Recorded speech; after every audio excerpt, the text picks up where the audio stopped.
Welcome to competitive cracker. നമ്മൾ ഇന്ന് നോക്കാൻ പോകുന്ന പ്രീ പ്രൈമറി എക്സാംസിന് തയ്യാറെടുക്കുന്നവർക്ക് ആരോഗ്യത്തിൽ നിന്നും അതുപോലെ തന്നെ ജീവകങ്ങളിൽ നിന്നും ഒക്കെയുള്ള കുറച്ച് ക്വസ്റ്റ്യൻസ് ആണ്. ഓക്കെ,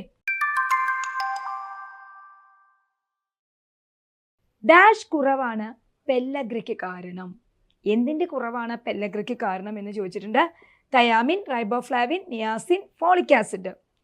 പെല്ലഗ്ര എന്ന് പറയുന്നത് ജീവകം B3 കുറവ് മൂലം ഉണ്ടാകുന്നതാണ് അല്ലേ? നമുക്ക് എല്ലാവർക്കും അറിയാം പെല്ലഗ്ര എന്ന് പറയുന്ന അസുഖം ജീവകം B3 കുറവ് മൂലം ഉണ്ടാകുന്നതാണ്.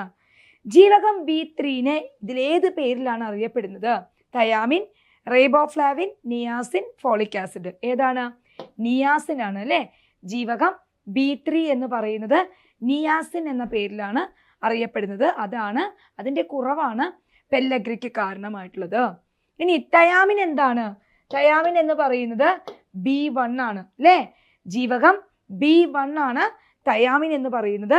റൈബോഫ്ലാവിൻ എന്ന് പറയുന്നത് ജീവകം B2 ആണ് അല്ലേ?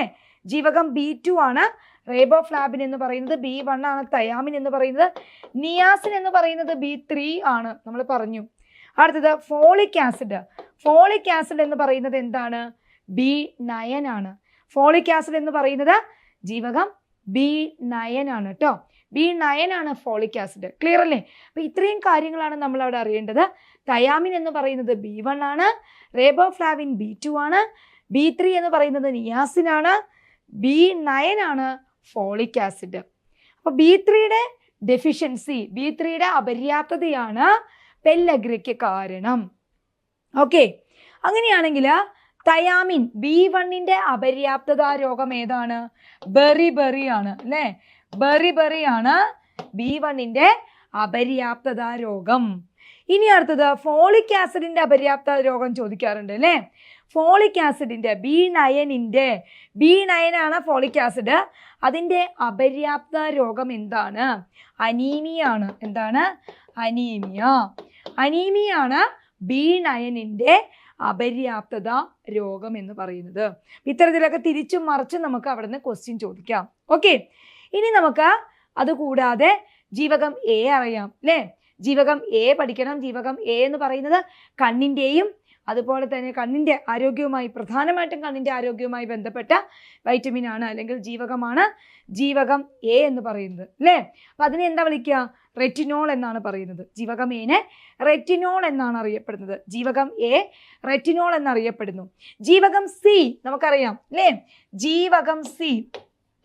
ജീവകം C അല്ലെങ്കിൽ വൈറ്റമിൻ C. വൈറ്റമിൻ C എന്താണ്? എന്തുമായി ബന്ധപ്പെട്ടതാണ് വൈറ്റമിൻ C എന്ന് പറയുന്നത്? നമുക്കറിയാം നമ്മുടെ ആരോഗ്യം, പ്രതിരോധ ശേഷിയുമൊക്കെ ആയിട്ട് ബന്ധപ്പെട്ട് അല്ലേ? പ്രതിരോധ ശേഷിയുമൊക്കെ ആയിട്ട് ബന്ധപ്പെട്ടതാണ് വൈറ്റമിൻ C. അതുപോലെ മുറിവൊക്കെ ഉണങ്ങാനായിട്ട് പെട്ടെന്ന് സഹായിക്കുന്നത് വൈറ്റമിൻ C ആണ്. അങ്ങനെയൊക്കെയുള്ള കാര്യങ്ങൾ നമ്മൾ പഠിച്ചിട്ടുണ്ട്. അതിൻ്റെ വൈറ്റമിൻ C കുറിച്ച് നമ്മൾ പഠിച്ചിട്ടുണ്ട്.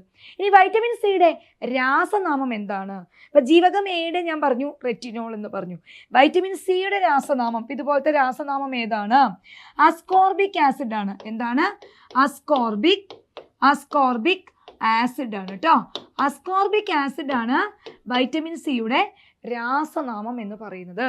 വൈറ്റമിൻ C രാസനാമം എന്താണ്? ജീവകം C രാസനാമം എന്താണ്? അസ്കോർബിക് ആസിഡ് ആണ്. ഓക്കെ, ഇപ്പോൾ നമ്മൾ വൈറ്റമിൻ C കുറിച്ചാണ് പറഞ്ഞുകൊണ്ടിരുന്നത്. വൈറ്റമിൻ C അല്ലെങ്കിൽ ജീവകം C എന്ന് പറയുന്നതിൻ്റെ രാസനാമം എന്താണ്? അസ്കോർബിക് ആസിഡ് എന്നാണ് അല്ലേ? അസ്കോർബിക് ആസിഡ് ആണ്. ഇനി നമുക്ക് അതുപോലെ തന്നെ അറിയപ്പെടുന്ന ഒരു ജീവകമാണ്, വേണ്ടപ്പെട്ട ഒരു ജീവകമാണ് ജീവകം D, വൈറ്റമിൻ D അല്ലേ? വൈറ്റമിൻ D എന്തായിട്ട് ബന്ധപ്പെട്ടതാണ്? നമ്മുടെ പല്ലിൻ്റെയും എല്ലിൻ്റെയും ഒക്കെ വളർച്ചയ്ക്ക് അല്ലേ? പല്ലിൻ്റെയും എല്ലിൻ്റെയും ഒക്കെ വളർച്ചയ്ക്ക് ആവശ്യമായിട്ടുള്ളതാണ് വൈറ്റമിൻ D എന്ന് പറയുന്നത്. കാൽസ്യത്തെ ആഗിരണം ചെയ്യാൻ സഹായിക്കുന്നു അല്ലേ? രക്തത്തിൽ നിന്ന് കാൽസ്യത്തെ ആഗിരണം ചെയ്യാനായിട്ട് ആര് സഹായിക്കുന്നുണ്ട്? വൈറ്റമിൻ D സഹായിക്കുന്നുണ്ട്. ഓക്കെ, അതുകൊണ്ട് തന്നെ അത് പഠിക്കാൻ എളുപ്പമാണ്. കാൽസിഫെറോൾ എന്നാണ് അതിന് പറയുന്നത് അല്ലേ? അപ്പോൾ വൈറ്റമിൻ D നമ്മൾ എന്താണ് വിളിക്കുന്നത്?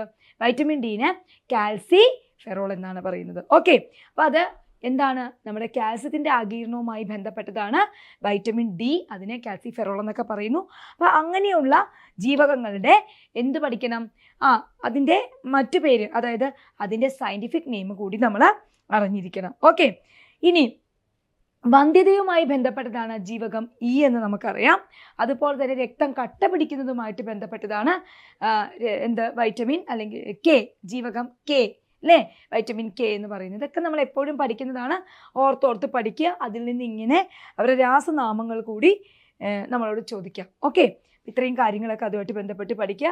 അപ്പോൾ പെല്ലഗ്രിക്ക് കാരണമായിട്ടുള്ളത് നിയാസിൻ എന്ന ജീവകത്തിൻ്റെ അപര്യാപ്തതയാണ്. നിയാസിൻ എന്ന് പറയുന്നതിനെയാണ് നമ്മൾ B3 എന്ന് പറയുന്നത്. ഓക്കെ, അടുത്തത് സാധാരണ പാലിൻ്റെ SNF ആണ് ഡാഷ്. ഈ തന്നിരിക്കുന്നതിൽ സാധാരണ പാലിൻ്റെ SNF എന്താണ്? SNF സോളിഡ് നോട്ട് ഫാറ്റ് എന്നാണ് അറിയപ്പെടുന്നത് അല്ലേ. SNF എന്ന് പറഞ്ഞാൽ സോളിഡ് നോട്ട് ഫാറ്റ്, ഫാറ്റ് അല്ലാത്ത അല്ലേ, കൊഴുപ്പല്ലാത്ത സോളിഡ് ഭാഗങ്ങളേക്കാണ് നമ്മൾ SNF എന്ന് പറയുന്നത്. അപ്പോൾ അവിടെ നോക്കാം, സാധാരണ പാലിൻ്റെ SNF എന്താണ്? 4.5 ആണോ, 5% 8.5% 9% എന്ന് ചോദിച്ചിട്ടുണ്ട്. സാധാരണ പാല് എന്ന് പറയുമ്പോൾ നമ്മൾ കൗസ് മിൽക്ക് അല്ലേ, നമ്മുടെ പശുവും പാലായിട്ടാണ് കണക്കാക്കുന്നത്. അതിൻ്റെ SNF എന്ന് പറയുന്നത് 8.5%. സാധാരണ പാലിൻ്റെ SNF എന്ന് പറയുന്നത് 8.5% പശുവും പാലിൻ്റെ. ഇനി അത് ബഫലോയുടെ പാലാവുമ്പോൾ, എരുമപ്പാലാവുമ്പോൾ അതെന്തായി മാറും? 9% മാറും. ഓക്കെ, എരുമപ്പാലാവുമ്പോൾ അത് 9% മാറും. അല്ലാതെ നമ്മുടെ ചോദ്യത്തിൻ്റെ ഉത്തരം എന്താണ്? സാധാരണ പാലിൻ്റെ SNF എത്രയാണെന്നാണ്. അത് 8.5% അതിൻ്റെ SNF. ഓക്കെ, SNF ക്ലിയർ അല്ലേ? അപ്പം ഇങ്ങനെയുള്ള ക്വസ്റ്റ്യൻസും നമ്മളോട് ചോദിക്കാം. അടുത്തത് പ്രീ പ്രൈമറി ടീച്ചർ ആവണമെങ്കിൽ നമ്മൾ അറിഞ്ഞു പഠിക്കണം അല്ലേ. അറിഞ്ഞൊന്ന് കൃത്യതയോടെ പഠിച്ചാൽ നമുക്ക് ഈ എക്സാം എത്രയും എളുപ്പത്തിൽ ക്ലിയർ ചെയ്യാൻ പറ്റും. അപ്പോൾ അതിനായിട്ട് പുതിയ ബാച്ച് സ്റ്റാർട്ട് ചെയ്യുന്നുണ്ട്. നിങ്ങളുടെ എക്സാം ആകുമ്പോഴത്തേക്കും നിങ്ങൾക്കത് നല്ല രീതിയിലേക്ക് പ്രയോജനപ്പെടും. അപ്പോൾ തീർച്ചയായിട്ടും ഈ പുതിയ ബാച്ചിലേക്ക് ജോയിൻ ചെയ്യുന്നതിനായിട്ട് താഴെ കാണുന്ന നമ്പറിലേക്ക് വിളിക്കാം. അതായത് 8589083568 എന്ന നമ്പറിലേക്ക് വിളിക്കുക. നമ്മുടെ കോഴ്സിൻ്റെ ഫീച്ചേഴ്സ് എല്ലാവർക്കും അറിയാം. Group activity, special mentorship programs ഉണ്ട്, ഡെയിലി എക്സാംസ് ഉണ്ട്, അതുപോലെ തന്നെ നിങ്ങളുടെ പ്രോഗ്രസ് ഇവാലുവേഷൻ ഉണ്ട്, അതുപോലെ തന്നെ നിങ്ങൾക്ക് ഡെയിലി ടോപ്പിക് റിവിഷൻസ് ഉണ്ട്, എക്സാംസ് ഉണ്ട്, അന്ന് വേണ്ട എല്ലാ കാര്യങ്ങളും. അതായത് നിങ്ങൾക്ക് നിങ്ങളുടെ പഠനവുമായി ബന്ധപ്പെട്ട് എന്ത് പ്രശ്നങ്ങളുണ്ടോ അതിനൊക്കെ സൊല്യൂഷൻ CCയിലുണ്ട്. അപ്പോൾ തീർച്ചയായിട്ടും പ്രീ പ്രൈമറി എക്സാംസിന് തയ്യാറെടുക്കുന്നവർക്ക് CCയിലേക്ക് വരാവുന്നതാണ്. 8589083568 എന്ന നമ്പറിലേക്ക് വിളിക്കുക. അതിലൂടെ നിങ്ങൾക്ക് ജോയിൻ ചെയ്യാവുന്നതാണ്. അപ്പോൾ പുതിയ ബാച്ച് സ്റ്റാർട്ട് ചെയ്യുന്നുണ്ട്. എക്സാംസ് വരുന്നതേ ഉള്ളൂ. അറിഞ്ഞു പഠിച്ചാൽ ഉറപ്പായിട്ടും നമുക്ക് എന്താണ് റാങ്ക് കിട്ടുന്നതാണ്. അപ്പോൾ പ്രീ പ്രൈമറി എക്സാംസിന് തയ്യാറെടുക്കുന്നവർ താഴെ കാണുന്ന നമ്പറിലേക്ക് വിളിക്കുക. നമുക്ക് അടുത്ത ക്വസ്റ്റ്യനിലേക്ക് പോകാം. ഇല്ലോം ഒരു ഉദാഹരണമാണ്. പുരുഷാധിപത്യ സംയുക്ത കുടുംബം, പുരുഷാധിപത്യ ന്യൂക്ലിയർ കുടുംബം, മാട്രിയാർക്കൽ സംയുക്ത കുടുംബം, മാട്രിയാർക്കൽ ന്യൂക്ലിയർ കുടുംബം. ഇല്ലോം എന്തിനുദാഹരണമാണ് അല്ലേ? എന്തിനുദാഹരണമാണ്? സോഷ്യോളജി പ്രകാരം അതൊരു പുരുഷാധിപത്യ സംയുക്ത കുടുംബത്തിന് ഉദാഹരണമാണ്. ഇല്ലം എന്ന് പറയുന്നത് പുരുഷാധിപത്യ സംയുക്ത കുടുംബത്തിന് ഉദാഹരണമാണ്. ഓക്കെ, അടുത്തത് ചുവടെ കൊടുത്തിരിക്കുന്നവയിൽ ആഹാരത്തിന് ഉപയോഗിക്കുന്ന സസ്യഭാഗങ്ങളുടെ ശരിയായ കൂട്ടങ്ങൾ ഏത്? ചുവടെ കൊടുത്തിരിക്കുന്നവയിൽ ആഹാരത്തിന് ഉപയോഗിക്കുന്ന സസ്യഭാഗങ്ങളുടെ ശരിയായ കൂട്ടം. ആദ്യം കൊടുത്തിരിക്കുന്നത് ഇല ആഹാരമായിട്ട് ഉപയോഗിക്കുന്നത് ചീര, ക്യാബേജ്, മുരിങ്ങ. ശരിയാണോ തെറ്റാണോ? ചീരയുടെ ഇലഭാഗമല്ലേ നമ്മൾ കഴിക്കുന്നത്? ചീരയില അല്ലേ, മുരിങ്ങയില, ക്യാബേജ് അതും ഒരു ലീഫി വെജിറ്റബിൾ ആണ്, ഇലയുമായി ബന്ധപ്പെട്ടതാണ് അല്ലെ ആഹാരം. ഇനി കാണ്ഡം ആഹാരമായിട്ട് അല്ലെങ്കിൽ ആഹാരത്തിന് ഉപയോഗിക്കുന്ന കാണ്ഡം ഭാഗം ഉപയോഗിക്കുന്നതിന് കരിമ്പ്, അത് ഉറപ്പാണ്. കരിമ്പിൻ്റെ കാണ്ഡം സ്റ്റെമ്മാണ് നമ്മൾ ഉപയോഗിക്കുന്നത് ആഹാരത്തിന് അല്ലേ. ക്യാരറ്റ്, ഉരുളക്കിഴങ്ങ് ശരിയാണോ? അല്ല അല്ലേ, ക്യാരറ്റും ഉരുളക്കിഴങ്ങും തെറ്റാണ്. അപ്പം ഇതൊരു തെറ്റായ പ്രസ്താവനയാണ്. ശരിയായ കൂട്ടങ്ങളാണ് ചോദിച്ചിരിക്കുന്നത്. അപ്പം ഇത് ശരിയാണ്, ആദ്യത്തേത് ശരിയാണ്. ഇല നമ്മൾ ആഹാരത്തിനായിട്ട് ഉപയോഗിക്കുന്നതിന് എക്സാമ്പിളാണ് ചീരയും ക്യാബേജും മുരിങ്ങയൊക്കെ അല്ലേ. അപ്പം അതൊരു ശരിയായ കൂട്ടമാണ്. ഇനി രണ്ടാമത്തത് കാണ്ഡം ആഹാരമായിട്ട് ഉപയോഗിക്കുന്നു, അതിന് കരിമ്പ് ശരിയാണ്, പക്ഷെ ക്യാരറ്റും ഉരുളക്കിഴങ്ങും തെറ്റാണ്.